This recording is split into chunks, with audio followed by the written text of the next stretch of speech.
ಇದು ಸೆಕ್ಷನ್ ಇಂದ HUC we are told only losses section to solve the problem.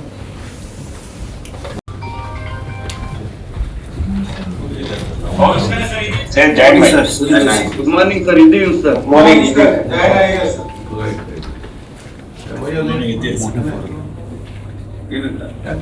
So, good morning, sir. ಒಂದು ಕಷ್ಟಪಡದ ರೀತಿಯಲ್ಲಿ ಉತ್ತಮವಾದ ಚಿಕಿತ್ಸೆ ಕೊಟ್ಟು ಅವರು ಗುಣಮುಖರಾಗಿದ್ದುಕೊಂಡು ಈ ಒಂದು ಸಾಂಕ್ರಾಮಿಕ ರೋಗ ಜಾಸ್ತಿ ಆಗದ ರೀತಿಯಲ್ಲಿ ನೋಡಿಕೊಳ್ಳುವುದು ಸೀಸನ್.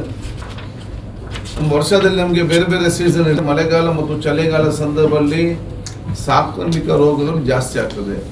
ಒಂದು ಯಾಕೆಂತ ಹೇಳಿದ್ರೆ ಬೇರೆ ಬೇರೆ ಟೈಪ್ನ ಸೊಳ್ಳೆಗಳು ಉತ್ಪತ್ತಿ ಆಗುವಂಥ ಒಂದು ಸಂದರ್ಭ. ಎರಡನೇದು ನಮ್ಮಲ್ಲಿ ಇವತ್ತು ವೈರಸ್ಗಳು ಕೂಡ ಮ್ಯೂಟೇಷನ್ ಬಹಳ ಫಾಸ್ಟ್ ಆಗಿ ಆಗ್ತದೆ, ಜಾಸ್ತಿಯಾಗಿ ಆಗ್ತದೆ. ಆದ ಕಾರಣ ವಿಪರೀತವಾದ ವೈರಸ್ ನಮ್ಮ ಗಾಳಿಯಲ್ಲಿದ್ದಂಥ ಸಂದರ್ಭದಲ್ಲಿ ಇವತ್ತು ಯಾರಾದ್ರೂ ಇಮ್ಯುನಿಟಿ ಪವರ್ ಕಡಿಮೆ ಇದ್ದರೆ ಅವರು ಆದಷ್ಟು ಬೇಗ ಇವತ್ತು ಸೋಂಕಿತರಾಗ್ತಾರೆ. ಇದು ಸೆಕ್ಷನ್ ಇಂದ HUC We are told only losses section to solve the problem.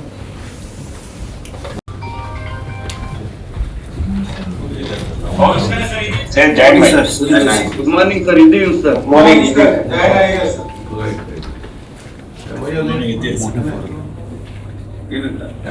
So, good morning, sir.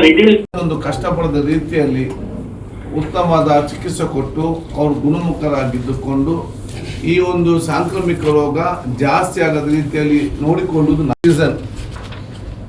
ವರ್ಷದಲ್ಲಿ ನಮಗೆ ಬೇರೆ ಬೇರೆ ಸೀಸನ್ ಇದೆ. ಮಳೆಗಾಲ ಮತ್ತು ಚಳಿಗಾಲ ಸಂದರ್ಭದಲ್ಲಿ ಸಾಂಕ್ರಾಮಿಕ ರೋಗಗಳು ಜಾಸ್ತಿ ಆಗ್ತದೆ. ಒಂದು ಯಾಕೆಂತ ಹೇಳಿದ್ರೆ ಬೇರೆ ಬೇರೆ ಟೈಪ್ನ ಸೊಳ್ಳೆಗಳು ಉತ್ಪತ್ತಿ ಆಗುವಂಥ ಒಂದು ಸಂದರ್ಭ. ಎರಡನೇದು ನಮ್ಮಲ್ಲಿ ಇವತ್ತು ವೈರಸ್ಗಳು ಕೂಡ ಮ್ಯೂಟೇಷನ್ ಬಹಳ ಫಾಸ್ಟ್ ಆಗಿ ಆಗ್ತದೆ, ಜಾಸ್ತಿಯಾಗಿ ಆಗ್ತದೆ. ಆದ ಕಾರಣ ವಿಪರೀತವಾದ ವೈರಸ್ ನಮ್ಮ ಗಾಳಿಯಲ್ಲಿದ್ದಂಥ ಸಂದರ್ಭದಲ್ಲಿ ಇವತ್ತು ಯಾರಾದ್ರೂ ಇಮ್ಯುನಿಟಿ ಪವರ್ ಕಡಿಮೆ ಇದ್ದರೆ ಅವರು ಆದಷ್ಟು ಬೇಗ ಇವತ್ತು ಸೋಂಕಿತರಾಗ್ತಾರೆ. ಇದು ಸೆಕ್ಷನ್ ಇಂದ HUC We are told only losses section to solve the problem.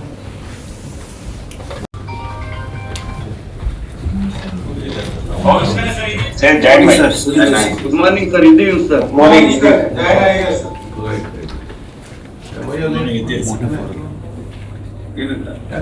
So, good morning, sir. ಒಂದು ಕಷ್ಟಪಡದ ರೀತಿಯಲ್ಲಿ ಉತ್ತಮವಾದ ಚಿಕಿತ್ಸೆ ಕೊಟ್ಟು ಅವರು ಗುಣಮುಖರಾಗಿದ್ದುಕೊಂಡು ಈ ಒಂದು ಸಾಂಕ್ರಾಮಿಕ ರೋಗ ಜಾಸ್ತಿ ಆಗದ ರೀತಿಯಲ್ಲಿ ನೋಡಿಕೊಳ್ಳುವುದು ಸೀಸನ್. ವರ್ಷದಲ್ಲಿ ನಮಗೆ ಬೇರೆ ಬೇರೆ ಸೀಸನ್ ಇದೆ. ಮಳೆಗಾಲ ಮತ್ತು ಚಳಿಗಾಲ ಸಂದರ್ಭದಲ್ಲಿ ಸಾಂಕ್ರಾಮಿಕ ರೋಗಗಳು ಜಾಸ್ತಿ ಆಗ್ತದೆ. ಒಂದು ಯಾಕೆಂತ ಹೇಳಿದ್ರೆ ಬೇರೆ ಬೇರೆ ಟೈಪ್ನ ಸೊಳ್ಳೆಗಳು ಉತ್ಪತ್ತಿ ಆಗುವಂಥ ಒಂದು ಸಂದರ್ಭ. ಎರಡನೇದು ನಮ್ಮಲ್ಲಿ ಇವತ್ತು ವೈರಸ್ಗಳು ಕೂಡ ಮ್ಯೂಟೇಷನ್ ಬಹಳ ಫಾಸ್ಟ್ ಆಗಿ ಆಗ್ತದೆ, ಜಾಸ್ತಿಯಾಗಿ ಆಗ್ತದೆ. ಆದ ಕಾರಣ ವಿಪರೀತವಾದ ವೈರಸ್ ನಮ್ಮ ಗಾಳಿಯಲ್ಲಿದ್ದಂಥ ಸಂದರ್ಭದಲ್ಲಿ ಇವತ್ತು ಯಾರಾದ್ರೂ ಇಮ್ಯುನಿಟಿ ಪವರ್ ಕಡಿಮೆ ಇದ್ದರೆ ಅವರು ಆದಷ್ಟು ಬೇಗ ಇವತ್ತು ಸೋಂಕಿತರಾಗ್ತಾರೆ.